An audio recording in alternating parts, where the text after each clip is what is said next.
Hello, everyone, and welcome back to another episode of Bullshit in Video Games. We're here with our guest Jerry again. How you doing, buddy? I'm doing all right. So we were talking about microtransactions and that senator who might make them illegal in the near future. What do you think about that? Well, we were talking about that earlier. We had some different opinions, and for me, it comes down to value of microtransactions and whether they are offering them as a service or whether they are offering them as a means of making money. Now, there are some games where they are free to download, they're free to play, and this game makes 100% of its money off of selling you useless shit.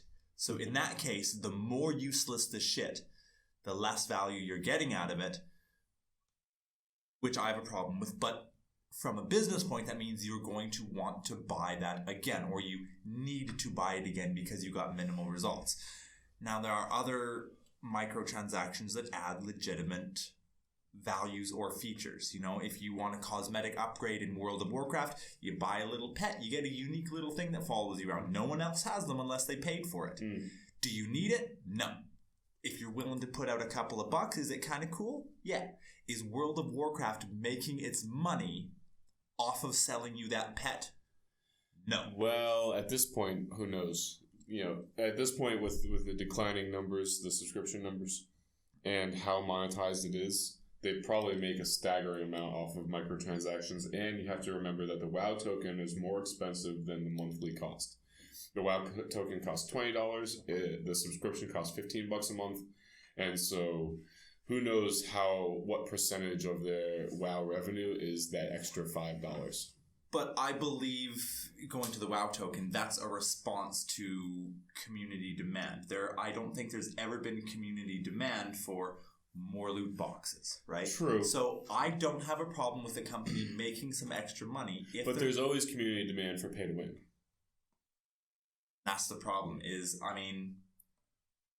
where do you these little games do need to make their money. WoW tokens are undoubtedly pay to win.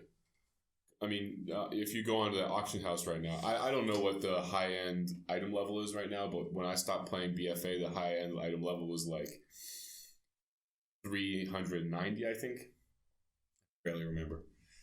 Maybe 290. I don't remember. But it was in the high 90s of whatever bracket. And so that was like the mythic raids and the highest level dungeons and stuff like that would be dropping that gear. They'd have a chance of dropping that gear. And you could buy gear that was just a few levels lower than that from the auction house. And the WoW token, I think, was like 215,000 gold when I played. And so somebody who went online, spent $20, bought a WoW token, then sold it in game for that 200K, they could just gear their character out just like that. Again, I'm not familiar with the prices anymore on the auction house. I don't know how far 200K gets you, but I know that I think my character never came close to that. I think maybe the most money I've ever had is like 30,000 gold. Again, though, the economy is totally broken ever since they brought in the WoW tokens. Well, the thing is again, it's supply and demand. If someone lists it at 10 gold and no one can afford 10 gold, well, then it won't sell. The price will come down. I know. Yeah. It's the fact that they are selling, it means that people can make that amount of money in game. And they put all the bots out of business. They put all the Chinese gold farmers out of business, which is a good thing. That's great. So let me ask you a question. Where does microtransaction end and full-on legitimate retail price expansion begin?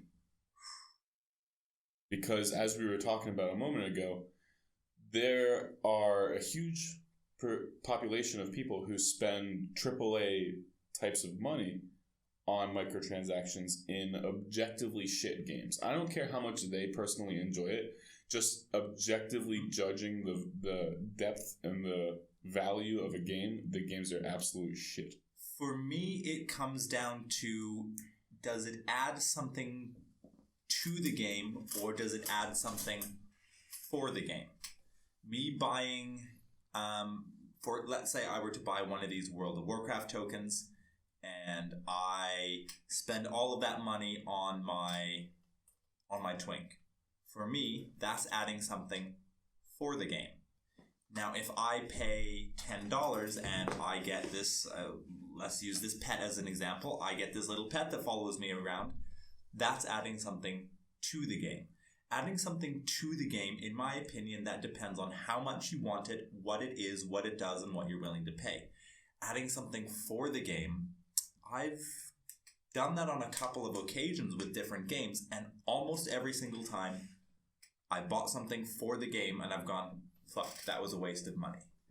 Nearly almost every time I bought something that adds something to the game, I've walked away going, man, I have no problem spending money on that. But then you get into the situation where some people have gambling issues, and I think that's one of the things that they would be tackling with the legislation. Yeah. They're not trying to stop companies from making money, they're trying to stop companies from exploiting people. Well, but this is the government you're talking about. You could argue that they just want that fucking tax money. That wouldn't surprise me. There's always going to be multiple angles. I'm certain that the casino is paying a higher tax than a gaming company. Yes. And so if the gaming company is essentially creating a casino in their game with real money, then guess who's going to get bumped up in taxes?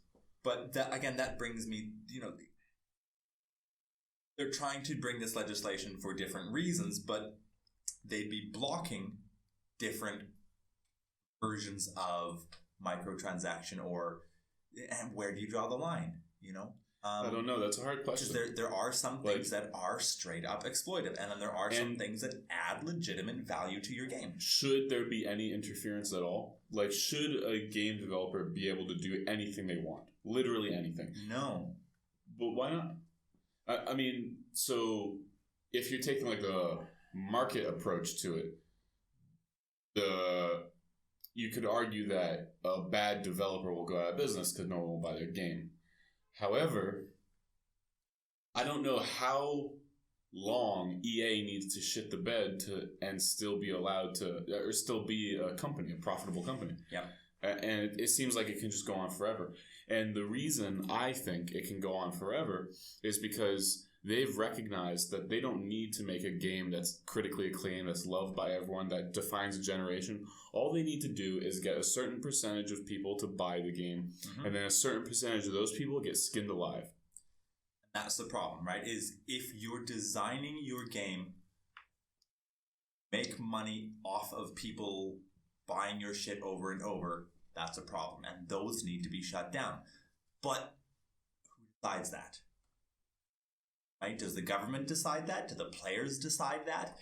Does the government wait until this game gets 500 downvote and then come in with a ban hammer? Or do they sit here and this one guy sitting here says, oh, I don't like this game. He posts a nasty review and then in comes Senator Jackass and bans the game. Yeah. It is such a finicky I'm sort of on both sides of this, and I touched on this earlier a little bit. On the one hand, I own Blizzard Activision stock and EA stock, which I deeply regret. I fucking hate EA. I loathe it. I bought EA stock on the justification that they have an exclusive deal to make Star Wars content, Star Wars games, for the next 10 years. They have a 10-year exclusive Star Wars. And I thought to myself, there's no way they could fuck up Star Wars games. But EA never fails to impress, right? And then I bought Blizzard Activision as well, which I still think is a great buy. They're a fantastic company. They are incredibly greedy, but they still make quality content for the most part. The quality of their content is only superseded by their greed.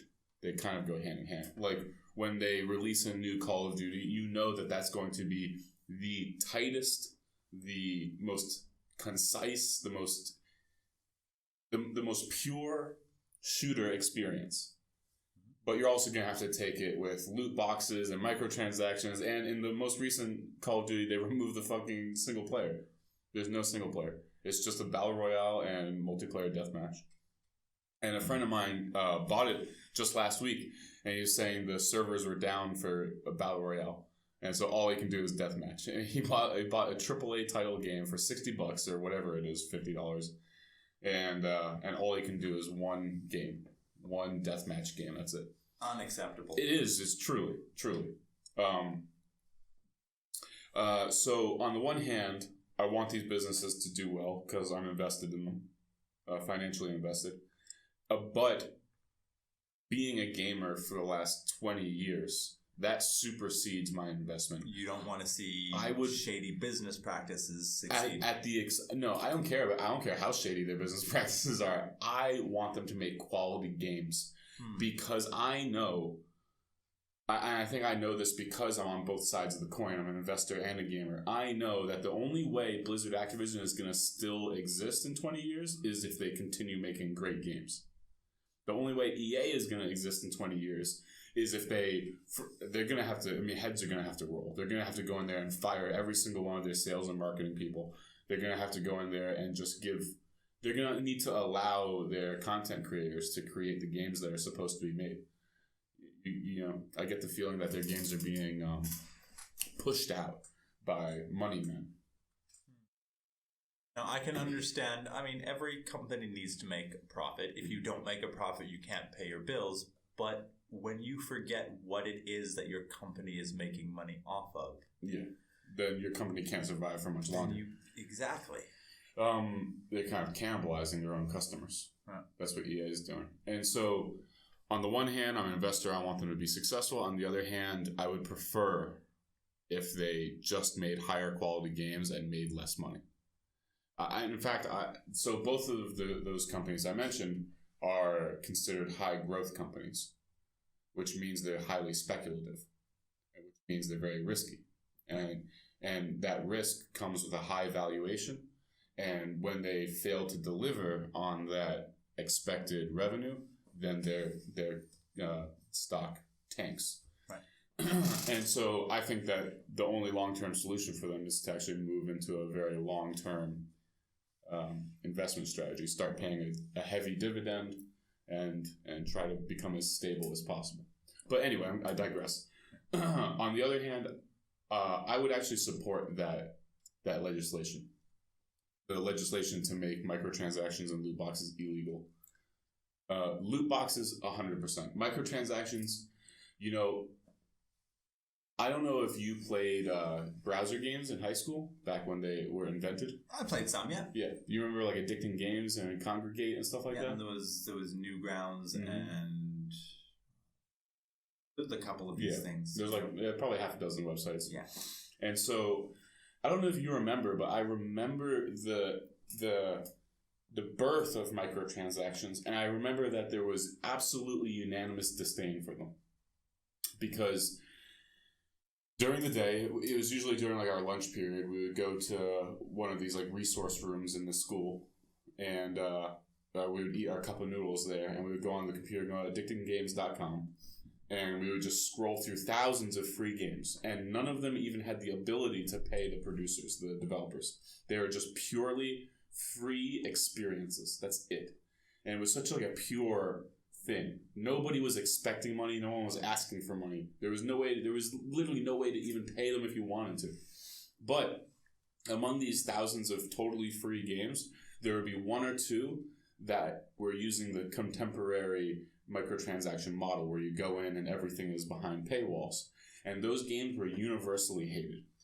I didn't know anybody who played those games, and everybody thought that you must be an idiot to play those games. And now those games are the only ones that exist somehow. And so it's hard to argue with a successful business model, but why did they succeed? Because they're making money. Because they're fleecing people. Yeah. I was using Bloons Tower Defense as an example, right? $5 for Bloons Tower Defense, and that's it for Bloons Tower Defense 5. And you don't need all these people to give you $1 or $5 when you can just absolutely eviscerate a handful of people. They call them whales. Yeah, exactly. And with these gambling, exploitation, I suppose. I don't know. I don't understand gambling addiction, so it doesn't make sense to me. So to call it exploitation, it's not like someone's holding a gun to your head and telling you to spend money. No, but some people do have a hard time. I was watching some videos on that, and this one, it was actually this grandma or whatever, and she was spending this money. She one of the things was she was in this clan, and your clan would get bonuses based on how much the clan spends. So he had no problem sinking in a certain amount of money, but then it got to the point where if she didn't spend $100 a month, her clan wouldn't be eligible for gold level rewards. So she felt like she was responsible for spending money to support her clan. That is straight up exploitive. And stupid. I blame the grandma as well. It's not the fault. It's not just the fault of the developers. But you can see, for me, it comes down to, is this content given as a bonus or an extra, or is it a targeted method of gaining money? If it's a targeted method of gaining money, which most loot boxes are, and microtransactions, I have a problem with that. But there are a small number of microtransactions or even loot boxes that will have genuine, worthwhile rewards. But who defines that? Because some people obviously have no problem sinking hundreds of dollars into their favorite games. Yeah. Why? This is a small digression, but we were talking earlier about the value of a game. Why is it that some people will put such an extraordinary value on games that are so objectively a shallow experience? I think it depends on the satisfaction they derive from it, right? I mean, do they think that they can't get the satisfaction from another game? We use Clash of Clans as an example. You know, a game that's incredibly simple and incredibly fucking stupid in my opinion. I cannot play that game. I don't understand it. It's like Farmville. You know, do you remember that from Facebook? I never played Farmville. I never did either, but I remember people talking about it. I remember seeing it as well. I'm like, I don't understand what would compel you to spend even 1 second of your precious time playing that garbage. And especially when you have such extreme examples, and I actually think that this was planned. The development team who released The Witcher, it's a $30 game. And it's one of the greatest games ever made. And it's only $30. They didn't even charge $60, and it's totally worth $60. It's one of the highest rated open world RPGs of all time, and so it's almost like they're giving the finger to the whole industry. Like, yeah, we just produced absolute gold. This is a fucking gem, and we're gonna release it at half the price of your garbage games. Now, at what point should that company make more money? The development team of The Witcher, the development team of Factorio, absolutely deserve more money. The development team at EA deserves fuck all.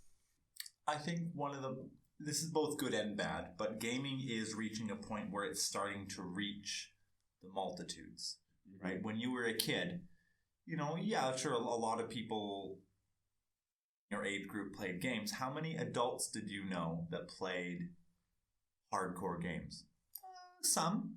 Was it a lot? No. Well, we're now adults. We are, you know, and adulting so hard all over the place. You know, but I mean, games have gained popularity, and people who have grown up with games, they continue to play games. New generations of people, they're being introduced to games.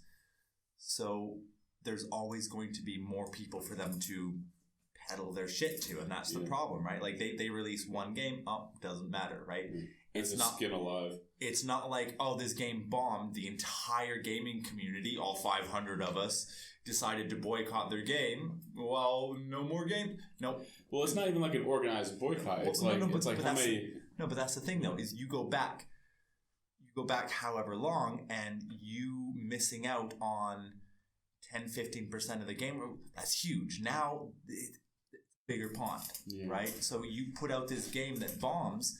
It's like some of these movies that they put out. I was just going to make a comparison to the movie industry. Everyone goes to see this shitty movie one time. It still makes $20 million. Yeah, fucking $500 million. Right? That. And yet everyone on the internet or on the web, they're all... It doesn't matter how shit it was. How bad it is. Okay, terrible, so you know what I would be interested in terms of legislation? across the board money back guarantee after a certain amount of time, or before a certain amount of time.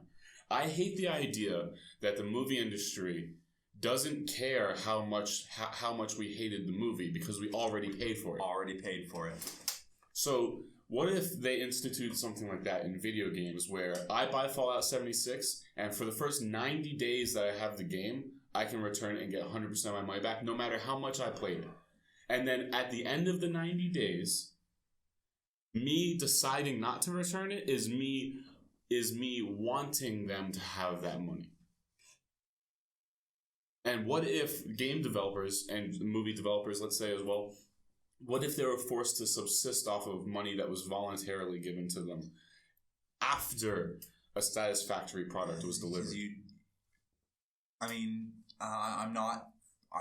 far from an expert on this, but the argument that someone's always going to bring up is, oh, but then everyone will just do it and no one will pay. Now, I can see that. That being said... That's true. A large percentage of people would do that. That being said, if I enjoy a movie, I will pay for it. Happily. I will never, ever go to a restaurant or movie or activity without the funds to completely pay for what I want. I agree.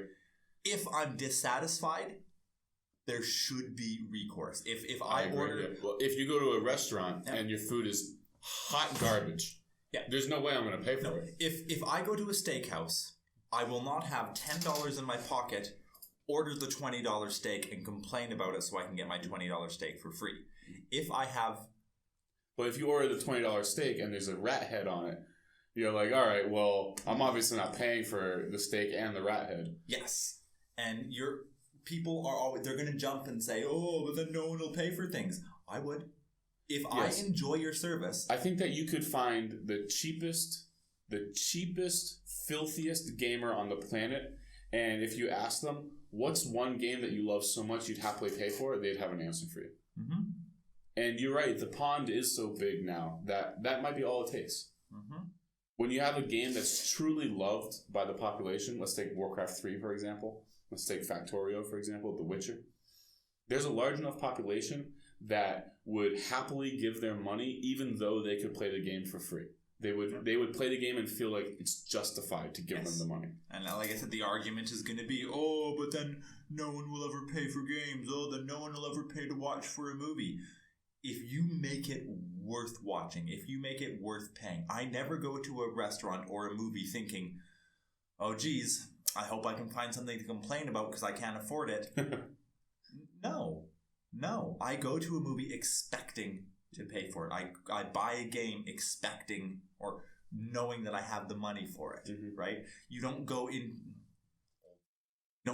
a Blockbuster. Oh fuck! What the fuck is that? without the money to rent a movie, right? Like you it can't be done. I got you. Yeah. So, would you support something like that? What if it was in law that game developers had to give you a grace period where you could choose whether to pay for the game? The problem with that is, again, the companies are going to argue that into the ground. And almost every company is going to go out of business. Yeah. The only way that they'd ever get it implemented is with a lengthy review process, which completely undermines the entire point. Because then they're just going to deny 90% of the people. Or if you knew that you had to... If you didn't like this movie, let's say you go, what's a new movie? The new Endgame. Yeah. Let's say you go in and you hated Endgame and you didn't want to pay for it. And it was an option that you could get your money back, but you had to write a 10-page essay on why you thought this game was bad. You have to submit it in triplicate, email it, wait 20 days for a refund application form that you will fill out with your information, then mail it off. By hand, yeah. And then they will send you your money back another 10 days later. You're not going to do it. You're just going to bite the bullet and and accept that it was a bad purchase. So how would you implement it if you were trying to implement that? I honestly don't know. I don't know either. I don't think it's possible. I think it's wishful thinking. Mm-hmm. At the end of the day, I want the industry to go back to high quality games. I want developers like EA and Blizzard to actually give a fuck about what they make. I want them to care. because millions of people care. And we would fucking happily give them money. We would give them more money than we'd ever given them before if they would just stop fucking us up the ass. You know, I have a theory. I think that considering how poorly Blizzard Activision has been doing for the last year, and considering what a flop the last couple games they've made are, and the fact that Destiny split from the company. What did they? Bungie made Destiny, and Destiny split.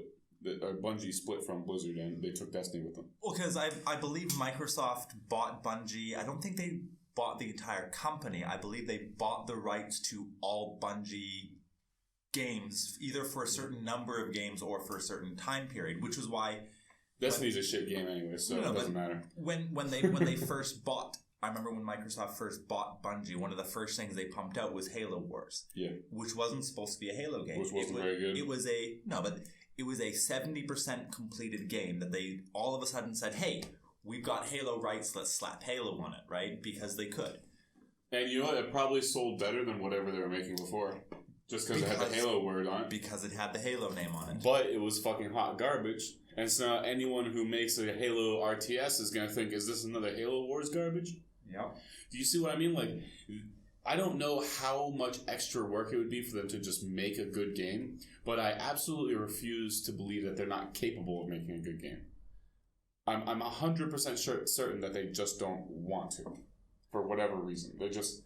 I'm not sure. I've watched a couple videos on... Like, there's this one channel I watch, and they talk about game design and game development, and they say there's a lot of different phases, and they say, you know, sometimes the team, they'll spend a lot of time working on aspects of the game that don't work, or, you know, they'll spend too much time developing their own engine. So there's always multiple factors that go into why a game works the way it does or doesn't work. But we're not talking about game mechanics. We're talking about extraordinarily hollow experiences that are somehow record-breakingly expensive to produce.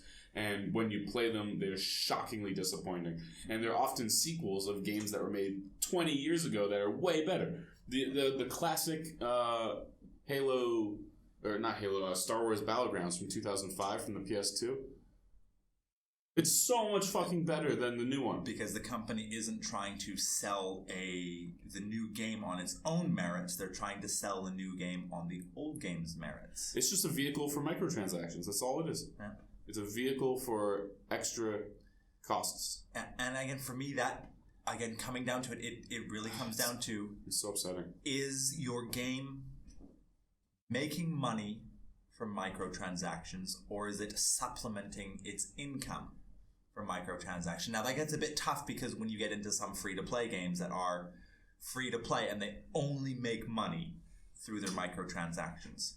But there are some games that, you know, they make money through either the sale of the game or through subscriptions, and any microtransactions they get are supplementing their income. So where do you see this going? Where do you see the video game industry ending up? Let's say 10 years from now.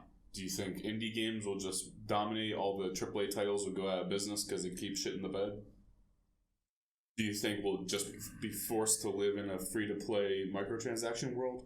I think they will grow to a certain point, but I think they've experienced so much of this growth because they've got... I don't want to say they've been tapping the limitless pool, but they've been expanding into areas where they weren't normally seen before. Eventually, that well's gonna run dry. I'm sorry, guys, but you are dumping sewage into the well. Yeah, they're shitting where they eat. And now you keep digging that well down and down and down and down. Eventually, you're gonna run out. And these bad business practices are going to catch up. So you think the market's going to take care of it? Not 100%, but I think given this, eventually it'll even out. But I think that will just, instead of stopping these bad business practices, it's just going to conglomerate them into a couple of genres or game styles or game companies that are owning all of these things. Mm-hmm.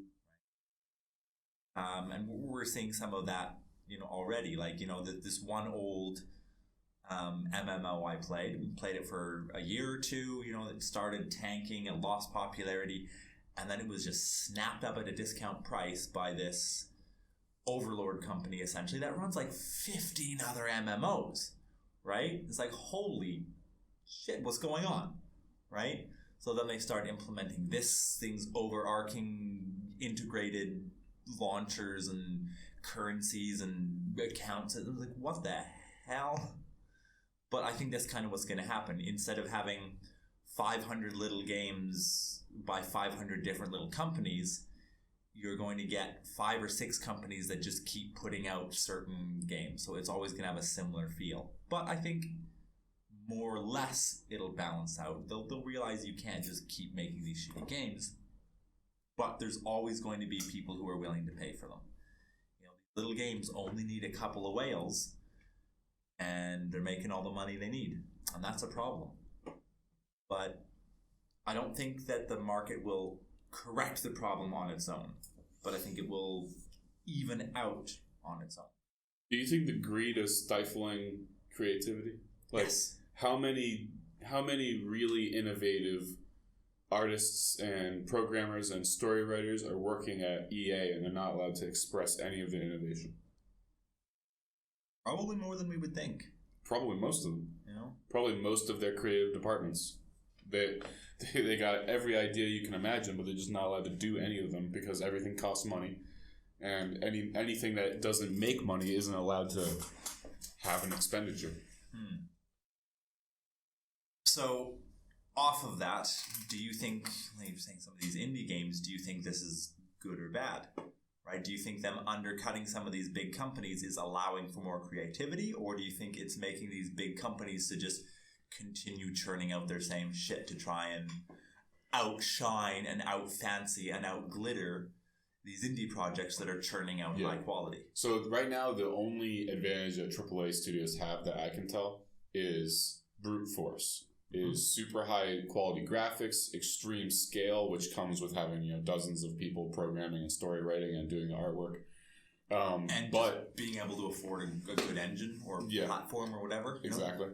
But in terms of mechanics and creativity and originality of the game, the indie people are destroying them. And the indie people, because their studios are so small, they not only can afford to charge less for the game, but they'll end up making more money on the back end, probably. I don't know how much money, like in terms of profit, the Factorio people have made, but the team is still less than 10 people. And it started with 2 people, I believe. Pardon me. And they've sold millions of copies of the game. And I think they also take donations as well. And the game costs $15. And so it might be a $100 million game that just, half a dozen people have spent 3 years coding. And so if you're looking at games like a purely cost benefit analysis, it's hard to argue that the indie style isn't the better way to go. Like if you went into EA and you allowed all of the creative people in EA to branch out and go into indie projects, but all of it in the name of EA and just do whatever they want, I wonder if that would end up being more profitable than single juggernaut games that are extremely destructive to the name of EA and extremely destructive to the player base, and they only make money by absolutely ripping apart, fucking skinning alive, 1% of the player base? 100 people join Star Wars Battlefront, 80 of them immediately quit, disgusted, absolutely fucking offended that the word Star Wars were put onto this absolute fucking shit show of a game. And of the remaining 20, 19 of them stick around just out of stubbornness, or they're... Some people just love the idea of a new game, even if it's shit, they'll play something just because it's new. And then maybe 1 out of the 100 or 1 out of the 1,000 people who play will go balls deep into the microtransactions. Oh, I get to pay $20 to play as Darth Vader for 5 minutes? Oh, of course that's worth it. That's the problem. There's always going to be those. And that's the thing is, these games, and they then, only need a couple of them. Exactly, yeah. And it pays so for it. That person spending $100 a week on that game is better in the eyes of EA. It's better to have that one guy paying $100 a week than to have 1,000 people just buy the $60 game and never put any money in it again. That is a shame because you're burning bridges. It is. It's a catastrophic shame. I wonder. Yeah. At big scale, I think the bigger games are more profitable. Like World of Warcraft, I've never gotten over how much money they make. You know, we're talking about a game that's made like $10 billion in its lifetime, and they still have millions of people paying $15 a month. And so, the idea that World of Warcraft would ever be restricted financially is insulting to the player base. Nobody who plays World of Warcraft is dumb enough to not understand how much money they're making. You understand what I mean? I'm saying everyone who plays World of Warcraft is smart enough to pull out a calculator and do $15 times, let's say, 5 million players. And that's how much they're making every month. Now, that's revenue. That's not profit. However, I refuse to believe that their costs are so high that what they want to do in World of Warcraft is limited by money. Ah, okay. I'm 100% sure that they can do anything they want to do. They can afford to do anything they want to do in World of Warcraft. So, when I play World of Warcraft, and for example, we have a raid on Ogrimmar or something like that. We were talking about city raids earlier tonight. And the server crashes because there's 100 players in one place. Unacceptable. I was watching a NXIVM video yesterday. He's a classic WoW guy. He's famous for making videos. Or no, it wasn't NXIVM. It was Asmongold. Or no, it was NXIVM. I forget who. One of them was playing ESO, Elder Scrolls Online. Okay. And they don't have like a server thing. They have a regional-based server. So they have like one server for all of North America. Everyone plays on the same world at the same time. And it was definitely the Asmongold video when he was playing. I think it was the first time he played. And so all the people who follow him, who also play ESO, logged into the game and found him. And so he's running through the world with like 150, 200 people following him. No lag, no DCs, no problems.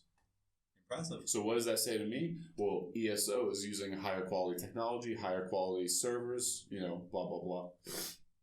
So I want somebody at Blizzard to justify to me how their 15-fucking-year-old game that makes billions of dollars still can't handle 100 players in the same area without crashing. How is their hardware still not good enough? When I played in high school in 2006 and the server crashed, it was understandable.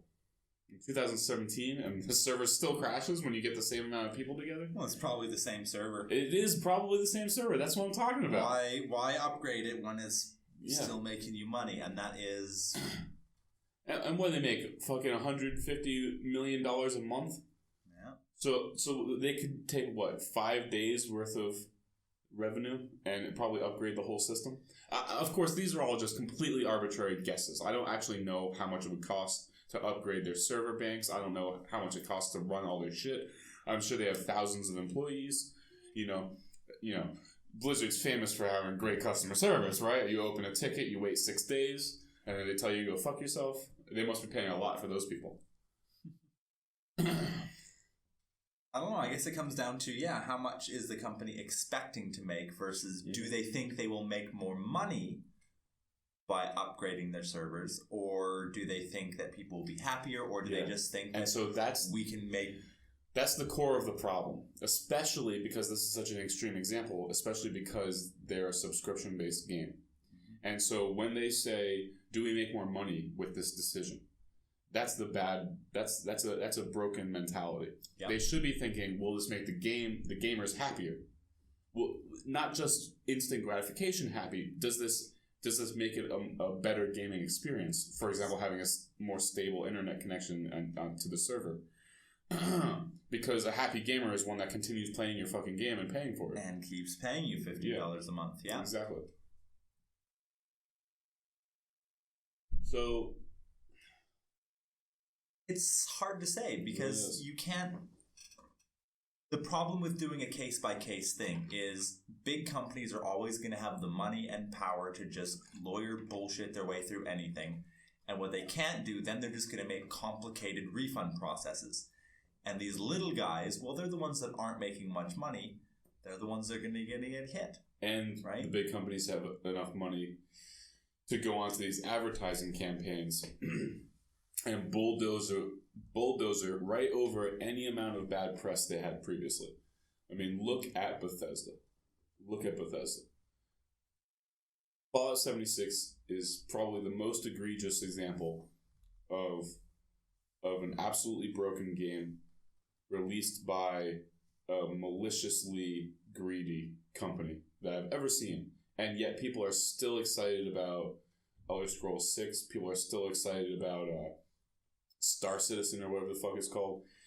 And when it comes time to release these games, Bethesda doesn't give a fuck. They can throw $10 million at the advertising and whip people into a frenzy so that when these games come out, millions of people buy them. That is both the strength and the weakness of these big companies because you get the stability that allows them to work on these long-term projects, right? You get this big company that, they've got the money in the bank that they can sit back and for 3-4 years without a new release and then put out something incredible. But they don't always do that. You get this little company, and if they don't release a new game every 3 years, or every year, they go out of business because they need that fresh revenue income. So good or bad, they need to release it.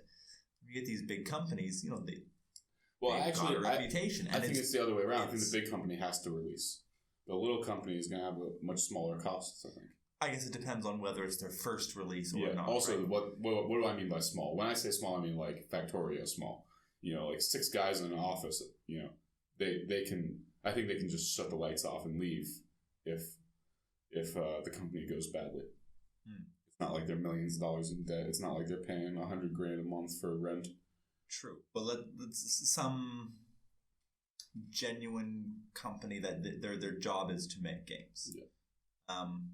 But then with the stability offered by that, you can get these companies that they can sit there for years and make really high quality games, and then you buy it, and that's why, again, Bethesda. You hear the name Bethesda and you instantly think big, giant, high quality open world game. I did, right? Yeah. And then they release something like that, and it's just prior to Fallout 4, I did think that. And it wasn't even necessarily true. Their games are famous for being buggy as hell and filled with glitches and totally unfinished. I mean, they're famous for that. They've always been fun, though. Exactly. They're so good in their other aspects that people are willing to forgive them for those problems. And recently, not only do they have those problems, the problems are worse than ever, and they don't have the positive side anymore. They're no longer fun to play. Yeah, I've watched so much Fallout 4 material now, and I've owned the game for like 2 years and I haven't played it yet. It's because before I bought it, I spent a couple of years watching Let's Play material on it back before I had a computer that could run the game. And now that I actually have it, I don't even want to play it because it looks fucking awful. And I do want to play it one day, but I can't play it unmodded. I'm so aware of the problems in the game that I'll either mod the game and play it or never ever play it. There's a patch. I think it's called the official Fallout 4 patch, and it literally fixes tens of thousands of bugs and glitches. What? Got Gary's mod. Dude, Gary's mod is a great game. Yeah. I don't know. Well, yeah. Not sure how to fix that problem, though, because, we keep digressing. That's the whole point, though, is going off on rants and tangents. But if you just do an across-the-board ban, you're going to hurt as much as hinder. Yeah. But if you go on a case-by-case, you're just going to hurt. Unjustly. Yeah. because the ones that are being the most exploitive are the ones that are going to fight the hardest, and they're the ones that are going to have the money to fight the hardest, and they're just going to keep doing what they keep doing. Maybe we need hard and fast classifications of games. Okay, so maybe the legislation doesn't speculate, doesn't say what is in the game, or it doesn't say what a developer can or can't do, but it forces the developer to be honest about what is in the game. And so we would have sort of like the ESRB ratings on right. But instead of protecting like children from seeing tits, it like protects adults from losing their money. And so like a company will have to outright say this is filled with loot boxes and microtransactions and all that garbage. So have like a projected monthly expense, But also, on average, this game will cost you also $0. what percentage of the game on average, this game will cost you $20. What percentage of the game is accessible for free? What percentage of the game is behind paywalls? I also think that companies should be taken to town and absolutely destroyed over false marketing. When you have a marketing director going up there and just lying through their teeth, and then millions of people buy a game and it's nothing like what they said it was, that is false advertising. And they need to be fucking taken to task about that. Mm-hmm. They're allowed to do that every fucking game release. They're allowed to lie through their teeth and nobody does anything about it. I kind of like your idea of the additional classification system, right? Like you would see the game is rated E for everyone, and then you see that it's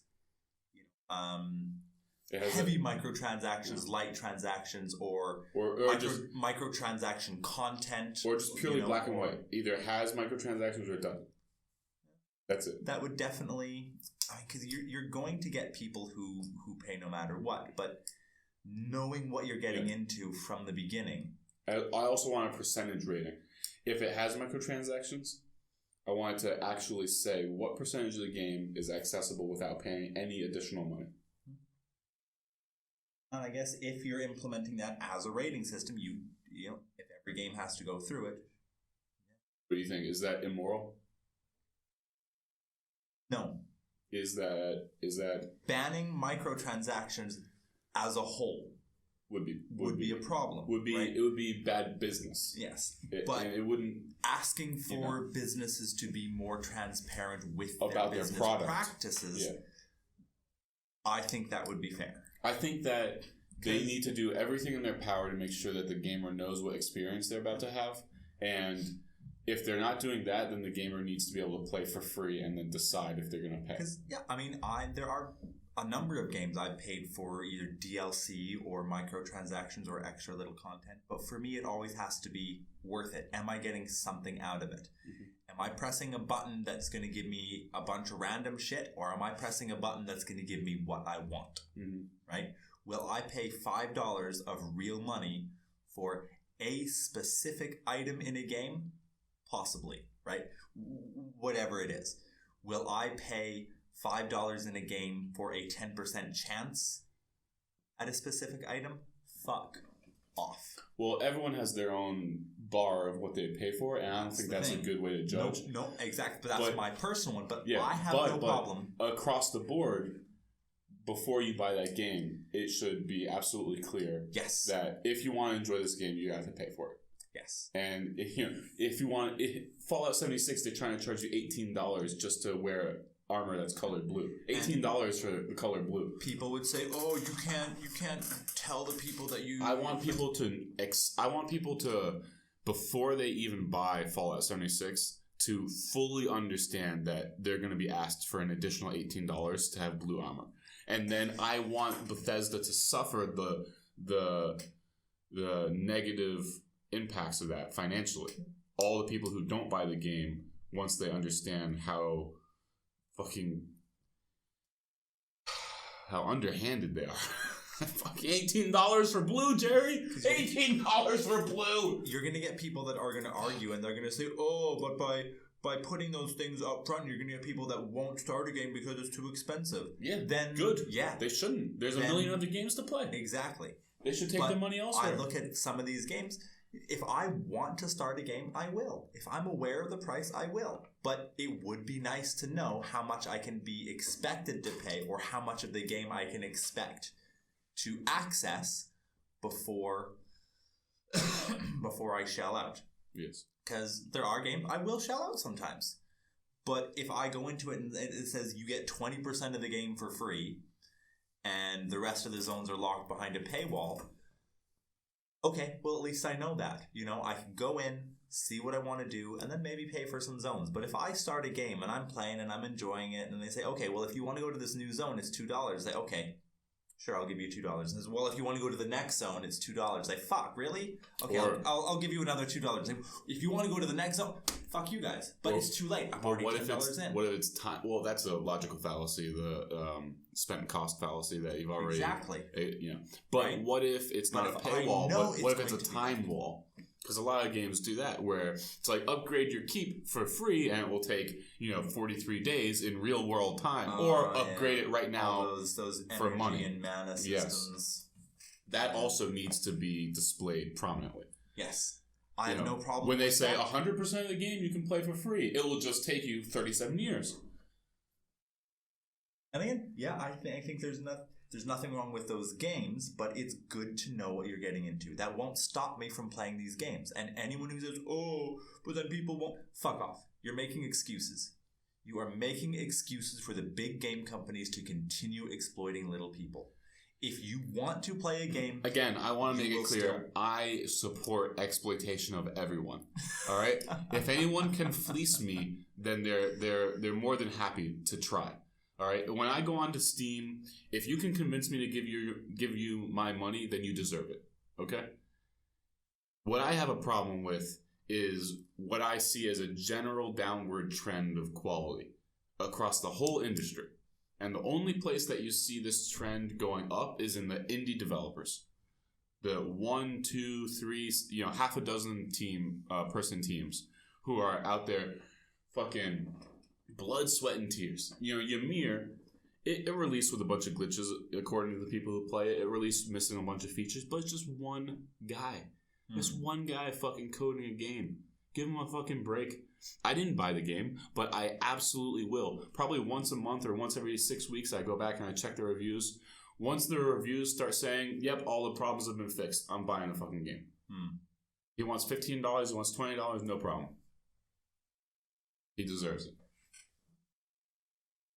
So, touching on that, what's your opinion on some of these early access games? Do you think it's good because it lets you, 1, get early access, and 2, support the creator before it's released? So, like, normally he wouldn't expect to see any money from this. He's doing this on his free time. Yeah. So there's no way it's going to be another 2 years before the game is released, and he's just broke ass. The way I feel about early access is it's an entire another level of what's the word, like, the customer needs to be discerning to a whole nother level. Because I think it's okay to be resentful of a company that promises you a full-fledged game and then only sells you 10% of a game and then the rest is behind paywalls. I think you really have reason. I think you have good reason to be upset. But when you buy a game knowing it's early access, you have no excuse to be upset. And I think my philosophy with early access is that you need to be even more discerning, and the moment you click buy, you have to accept the reality that there's a significant chance the game you're buying won't change from where it is right now. That you have to be happy with the product that you're buying at that moment. When you click buy, you have to tell yourself, I'm okay spending this money on the product that I'm getting right this moment. And if it never changes from this product, I'll still be okay with this purchase. If you meet those criteria, then go ahead and buy the early access game. But if you buy it expecting a completely different game every 6 months for the next 2 years, and then your dream game exists 2 years from now, you're going to get fucked over 9 times out of 10, probably 100 times out of 100, honestly. Because you see that all the time on Steam. Steam is filled with early access games that get downvoted into oblivion because people buy it with, you know what it is? I think I think maybe the developers are giving vague expectations, like, oh, I'm going to do this, I'm going to do this, I'm going to do this. And the gamers are reading these, like, desired goals, these development goals. And then the gamers are imagining, oh, it's going to grow into this thing that, you know, they're looking at a seed and imagining a tree. But I don't like the idea of theoretical games, you know? So then the thing is, though, is if these games weren't down, but whatever, if they were given their time to develop, like if this guy, instead of getting some money now because he released it in early access, if he had to release a full-fledged game, but maybe he can't afford to get it to that point, or... That's acceptable. I've heard that it is expensive to release on Steam. Right. I also think that you need to be really discerning to the content of a negative review. If I'm reading a negative review of Fallout 76 and they say it's a buggy mess, I think that reflects much more poorly on Bethesda than the exact same review does for Ymir, because it's early access. Right. When I look at Ymir's comments, reviews, when I look at the negative ones, all I want to see is people saying that it's missing features that were not advertised and that it's a buggy mess. I can accept both of those things because it's early access. Right. The bugs will be fixed, and he didn't tell you that he would give you those features, so you can go fuck yourself. Right. You know? But when I buy a game that's supposed to be finished and it's not, then those exact same comments, but for a different game, are very powerful. Right. A negative comment that would hit home for Ymir is if someone messages on there and just says, yeah, it's boring as fuck. Or they say, yeah, all the things that he says are in the game are not in the game. Right. Then we're talking about deceptive sales policies here, or sales material, which is what the big game companies are doing. Yeah. Rants and shit, some ideas, opinions. Absolutely. I hope we get into some better territory. Remind me next week, let's talk about VR, because I did some VR gaming earlier this week, or last week. Okay. And it was pretty fucking sweet. Cool. So, I have very little experience with VR, but it was the first time I'd ever put on a VR headset. I'd be interested to hear your opinions on that. It was HTC Vive as well, so I immediately came home and Googled. It's fucking $1,500. So I was like, I'm going to wait a little while. We'll wait a little while longer on that. It was really fun, though. Nice. So we'll talk about that next week. Sounds good. Thank you, everybody, for tuning in to another episode of Bullshit and Video Games. Thank you, Jerry, for coming on. Hope to have you on again in the future sometime. Will do. All right, everybody. Take care. Bye-bye. Do all those good things down below. Subscribe, comment. Peace out. And if you see something released by me, definitely spend all your money on it. Yeah, Jerry's got all the things for sale. Life is short, but nights are long, and dreams fade away. Past is past, it ain't coming back, except in memories. How am I gonna find the man I'm supposed to be?